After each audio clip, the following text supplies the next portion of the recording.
Doesn't happen very often, but last night saw a split decision at the 4th AACTA Awards for the Best Film, and it seemed to throw the hosts Cate Blanchett and Deborah Mailman. The AACTA Award for the Best Film goes to... Oh, okay. Right.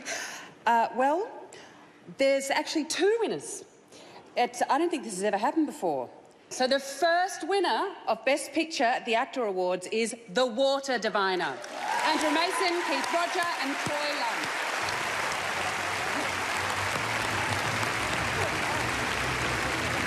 The second award for Best Film, The Babadook. And in another first, this is the first time a horror... It's a split decision for Best Film. Why? Film reviewer Zach Hepburn was there on the night and joins us now from Sydney to talk about the actors. Zach, always nice to see you. So this must have been a shock announcement. Good morning, Virginia. Yeah, certainly. Everyone in the room was kind of hanging by bated breath when Kate obviously opened up the envelope and was like, oh, this is something a little bit different. But look, it's fantastic to see two very different spectrums of the Australian film industry being honoured by the AACTA Award. And if you think about it, both of them are actually first-time feature filmmakers. Obviously, this was Russell Crowe's directorial debut with The Water Diviner, and it was also director Jennifer Kent's directorial debut, or feature directorial debut, with The Babadook, which, incidentally, filmmaker William Friedkin, who directed The Exorcist, recently called the scariest film he'd ever seen. So if that's not, critical praise, I don't know what is. But no, look, really fantastic to see, something as epic in scale as The Water Diviner being honoured, and also something that was a smaller micro production as The Babadook, which obviously had a Kickstarter campaign to get it off the ground, is based on one of Jennifer Kent's short works. Really fantastic to see the industry nurturing both spectrums.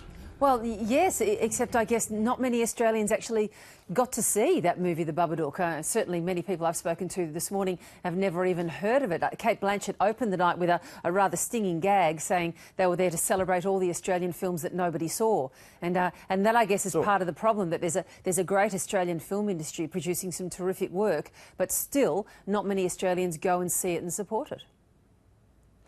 In the kind of screen space arena of your local multiplex, sometimes it is very tricky to be able to access Australian content. I think the Babadook is really going to prosper, I think, in the home video market and also in VOD, now that more people are being made aware of it. It had a very small release initially, but hopefully, always good news is welcome for these sort of small productions. So hopefully now people will be able to embrace it. Jennifer Kent also took home Best Screenplay on the night for the film, so the critical plaudits that it's had, not only in this country but around the world, are very much deserved, and hopefully it's going to find its audience because of this. And ABC TV did pretty well as well in the small screen awards.